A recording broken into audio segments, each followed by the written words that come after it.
Mientras continuamos hoy con nuestro estudio de las epístolas del Nuevo Testamento, vamos a examinar brevemente tres epístolas que son conocidas históricamente como las epístolas pastorales del apóstol Pablo. Las epístolas pastorales son las cartas que Pablo escribió a Timoteo, primera y segunda de Timoteo, solo hay un Timoteo, pero existen dos cartas dirigidas a él, y Tito. Se llaman epístolas pastorales porque una de las principales preocupaciones que el apóstol expresa en estas breves cartas es la preocupación que tiene por la administración y el liderazgo organizado de la iglesia local. Pablo, como hemos visto, era un misionero y a donde iba durante sus viajes misioneros se dedicó a plantar iglesias. Por ejemplo, cuando establecía una iglesia como la que plantó en Éfeso, buscaba gente de la localidad, los entrenaba, separaba ancianos para que llevaran a cabo el liderazgo de la iglesia local. La tradición señala que, por supuesto, Timoteo fue puesto a cargo de la congregación de Éfeso por un periodo de tiempo después de que Pablo partió del lugar. Y la relación que Pablo disfrutó con Timoteo es una que se destaca en el Nuevo Testamento. Si alguna vez queremos un ejemplo de mentoreo en la Biblia, lo veremos en la relación entre Pablo y su amado discípulo Timoteo. El cuidado el cuidado personal que Pablo muestra para Timoteo se presenta muy dramáticamente en estas epístolas pastorales, sobre todo en segunda de Timoteo, porque en ese momento Pablo está al borde de su propia ejecución y se da cuenta de que el final de su vida está cerca, y por eso le escribe a su amado discípulo Timoteo. Tenemos algunas de las más conmovedoras expresiones de preocupación personal y amor por Timoteo y la iglesia que provienen de la pluma del apóstol en la última parte de 2 de Timoteo. Ahora, en las epístolas pastorales, vemos de nuevo a Pablo actuar como un teólogo comprometido y vemos su lucha constante con los problemas que están afectando a la naciente iglesia.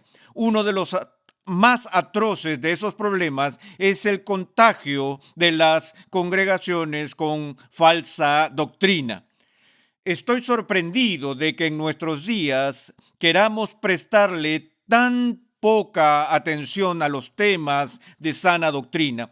Somos quizás la generación de cristianos más orientada a las relaciones en la historia de la iglesia. Lo que quiero decir con esto es que queremos poner tanto énfasis en comunidad, comunión y relaciones interpersonales, y vemos la tendencia de la doctrina y las diferencias doctrinales como provocadoras de debate, peleas y divisiones, que en muchos círculos hemos llegado al punto de decir, bueno, no deberíamos participar en el estudio de la doctrina en absoluto, porque lo único que hace es generar controversia y divisiones y cosas así.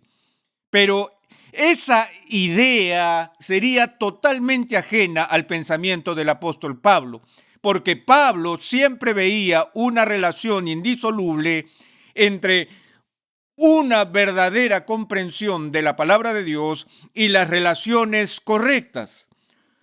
Hubiera sido una falsa dicotomía para el apóstol hacer una división entre doctrina y práctica. Él estaba muy preocupado, ya la iglesia estaba empezando a crecer en su lugar original, con la invasión de las falsas enseñanzas.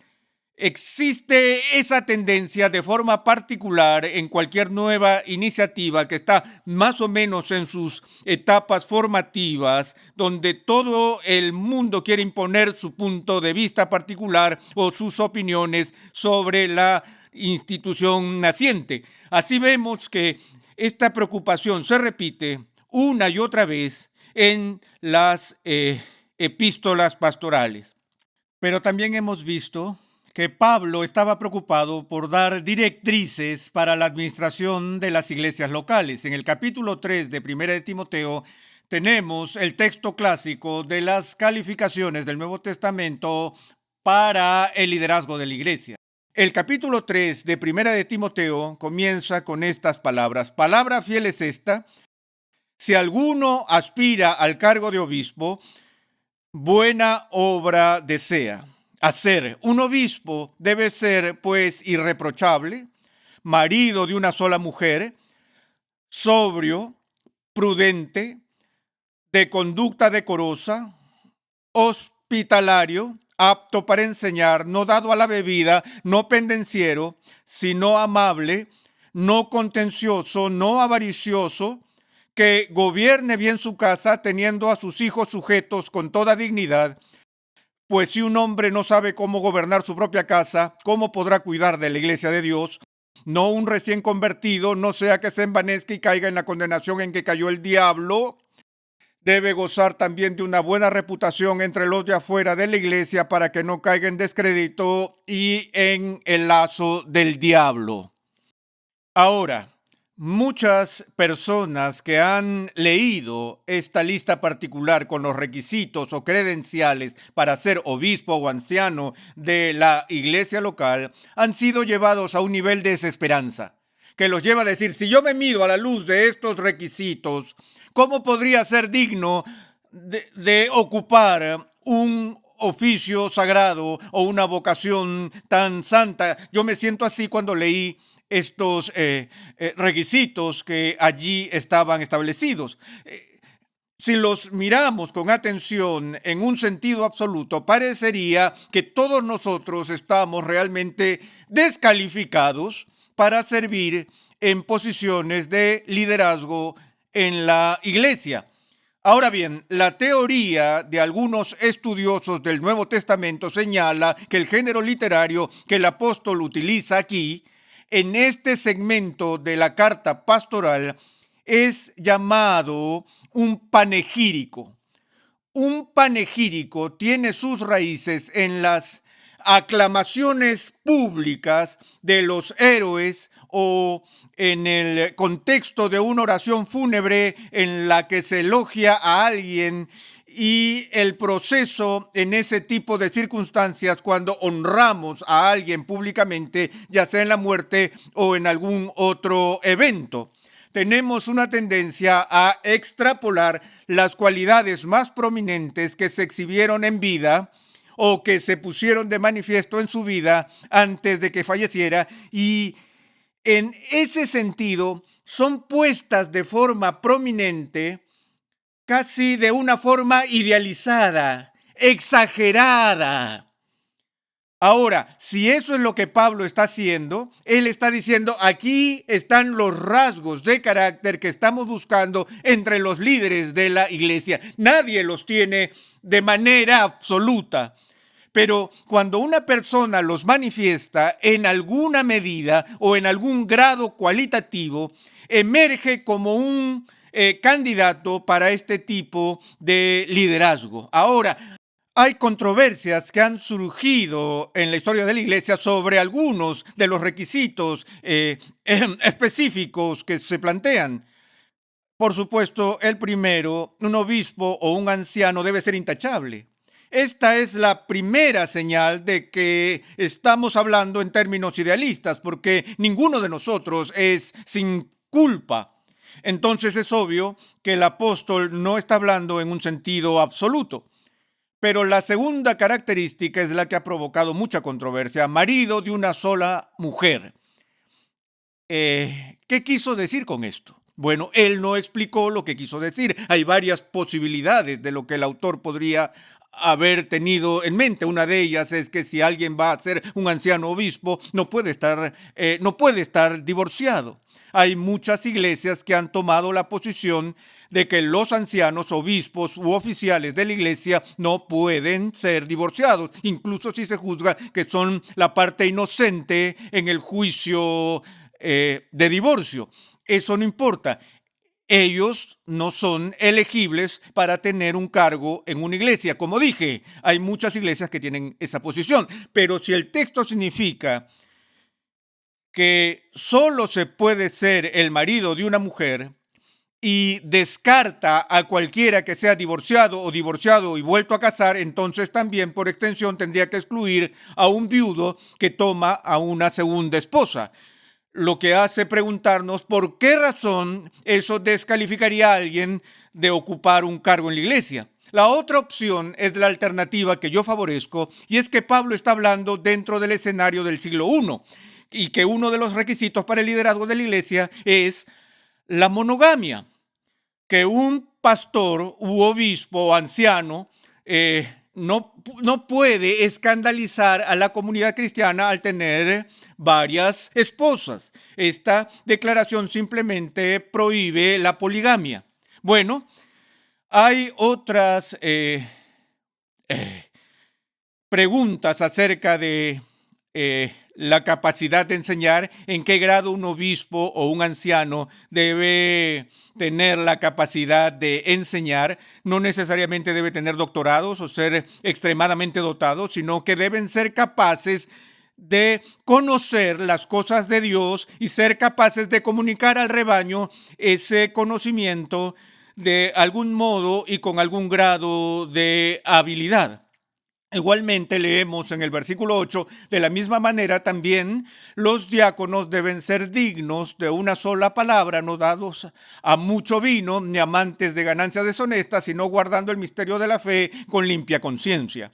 Que también estos sean sometidos a prueba primero, y si son irreprensibles, que entonces sirvan como diáconos. De igual manera las mujeres deben ser dignas, no calumniadoras, sino sobrias, fieles en todo. Entonces aquí, así como en la carta a Tito, el apóstol expone los requisitos para el liderazgo de la iglesia y establece ciertamente un alto estándar al que todos los que son puestos en una posición de autoridad y liderazgo en la iglesia deben aspirar. Ahora, en la segunda carta de Pablo a Timoteo, como había dicho, esta es escrita cerca del final de la vida de Pablo, y el afecto que siente por su discípulo es casi palpable mientras leemos este texto. Recuerden que Timoteo había sido reclutado por Pablo y se le unió en sus viajes misioneros después de que Pablo tuvo que pasar por la poco envidiable tarea de despedir a uno de sus compañeros de viaje y asistente en jefe, quien había trabajado estrechamente con él en su viaje misionero anterior. Estoy hablando de Juan Marcos. Sabemos que Bernabé y Pablo tuvieron algunas discusiones acerca de esta relación con Juan Marcos, porque Juan Marcos simplemente no estaba funcionando en este campo de trabajo particular. A menudo pienso en esto cuando escucho de gente que ha pasado por la dificultad de perder su trabajo o ser despedidos. Creemos que podía ser una catástrofe cuando una persona pierde su trabajo. Pero en la providencia de Dios, cuando una persona es despedida de un trabajo particular, podría ser visto como una catástrofe por ese individuo, o podría ser visto más adecuadamente como un acto providencial con el que Dios está redirigiendo la energía y la labor de ese individuo a una tarea más apropiada para esa persona y para el propósito de Dios. Aquí está el ejemplo de esto. Juan Marcos es un fracaso abismal como misionero. Él tiene que ser despedido por el apóstol Pablo. Bueno, este despido tiene como resultado dos cosas. La primera de ellas es la aparición de Timoteo, que reemplaza a Juan Marcos y que viene a ser alguien de una importancia gigantesca para el desarrollo de la iglesia primitiva. La segunda tiene que ver con el propio Juan Marcos. Él no tiene nada que hacer, por lo que se va a casa, toma su pluma y en conjunto con el apóstol Pedro escribe el Evangelio según San Marcos, que es una labor que ha edificado a la iglesia de todos los tiempos. Así Dios redirigió el trabajo de Juan Marcos y lo usa de una manera magnífica como una bendición para toda la iglesia. De nuevo, en esta segunda epístola,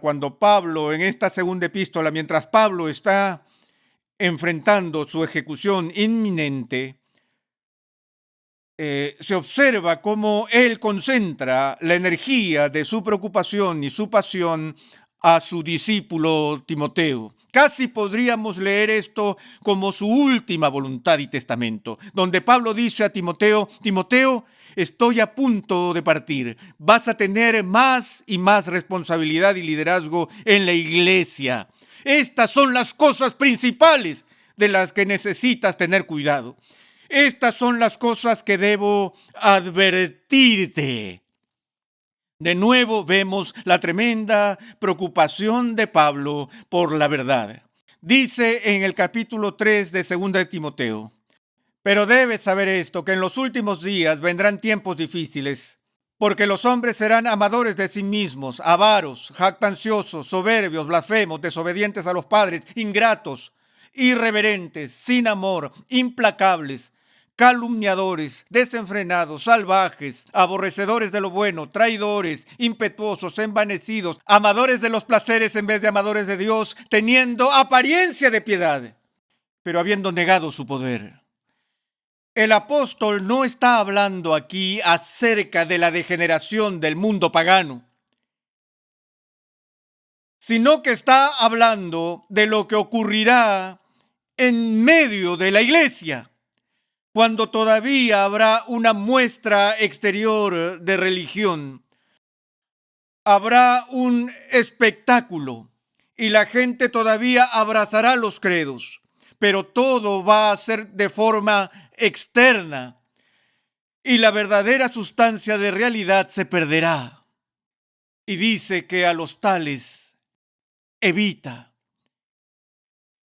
Luego en el versículo 10 dice: pero tú has seguido mi enseñanza, conducta, propósito, fe, paciencia, amor, perseverancia, persecuciones, sufrimientos, y de todas ellas me libró el Señor. Y en verdad todos los que quieren vivir piadosamente en Cristo Jesús serán perseguidos. Pero los hombres malos e impostores irán de mal en peor, engañando y siendo engañados. Tú, sin embargo, persiste en las cosas que has aprendido y de las cuales te convenciste, sabiendo de quiénes las has aprendido. Lo que Pablo está haciendo es enfatizar la importancia de la tradición bíblica, o lo que es llamado en el griego la paradosis, que literalmente significa una entrega. En este caso se trata de una entrega, una transmisión del cuerpo de verdad que debe ser transferido de una generación a la siguiente. Vimos esto cuando estudiamos el Antiguo Testamento y cómo Dios fue celoso por su pueblo Israel para asegurarse de que los preceptos que había comunicado a su pueblo fueran transferidos a las siguientes generaciones, que se esperaba que los padres les enseñen a sus hijos. En este sentido, la Escritura es profundamente conservadora, pero no conservadora en un sentido reaccionario, sino conservadora en el sentido clásico de hacernos responsables de preservar o conservar el cuerpo de verdad que no tiene sus raíces en la tradición humana, en opinión o el conocimiento humano, sino en la fuente de toda verdad, en Dios mismo. De lo que Pablo está hablando aquí es lo que llamamos la tradición apostólica. Entonces, Pablo le dice a Timoteo: aférrate a ella, presérvala, recuerda de quién la has aprendido. Luego le habla de la fe de su madre y su abuela. Entonces va a la fuente final de esta tradición, las mismas Escrituras, donde entrega esta magnífica declaración acerca de las Escrituras. Toda Escritura es inspirada por Dios y útil para enseñar, para reprender, para corregir, para instruir en justicia, a fin de que el hombre de Dios sea perfecto, equipado para toda buena obra. Este se ha convertido en un texto clásico para el testimonio propio de la Biblia. Esto es la afirmación de que la Biblia es la palabra inspirada por Dios, que toda la escritura es dada por el aliento de Dios. Es de su origen de lo que Pablo está hablando aquí, que no proviene de habilidad humana, sino que viene de la misma mente de Dios. Luego Pablo termina esta carta y las epístolas pastorales con un solemne encargo personal. Capítulo 4. Te encargo solemnemente en la presencia de Dios y de Cristo Jesús, que ha de juzgar a los vivos y a los muertos por su manifestación y por su reino. Predica la palabra. Insiste a tiempo y fuera de tiempo, redarguye, reprende, exhorta con mucha paciencia e instrucción, porque vendrá tiempo cuando no soportarán la sana doctrina, sino que teniendo comezón de oídos, acumularán para sí maestros conforme a sus propios deseos y apartarán sus oídos de la verdad y se volverán a mitos. Pero tú, sé sobrio en todas las cosas, sufre penalidades, haz el trabajo de un evangelista, cumple tu ministerio. Una vez más, ¿en qué se centra la urgencia de este cargo apostólico que es puesto sobre Timoteo? En la proclamación de la palabra con fidelidad, con valor, con perseverancia y con paciencia, sabiendo que aquel que es fiel a esa verdad sufrirá persecución necesariamente, y como los profetas la soportaron en el Antiguo Testamento, siempre estarán en competencia con los falsos profetas que predican y enseñan lo que la gente quiere escuchar. Lo peor que podemos tener ante Dios es una oreja con comezón. Un oído con picazón, que es descrito aquí, es un oído que tiene un anhelo, un deseo de escuchar las cosas que distorsionan la verdad de Dios. Por último, las palabras de despedida de Pablo en el verso 6. Porque yo ya estoy para ser derramado como una ofrenda de libación, y el tiempo de mi partida ha llegado. He peleado la buena batalla, he terminado la carrera, he guardado la fe. En el futuro me está reservada la corona de justicia que el Señor, el juez justo, me entregará en aquel día. Y no solo a mí, sino también a todos los que aman su venida. Poco después de esto, bajo los mandatos del emperador Nerón, Pablo fue ejecutado con espada en Roma. Y así cumplió esta profecía. Él fue derramado en libación. Y así es como él vio toda su vida. Recuerden que en su carta a los romanos dijo que debemos presentarnos como sacrificios vivientes a Dios, que es nuestro servicio racional. Y el apóstol Pablo no solo lo predicó y lo vivió, sino que murió.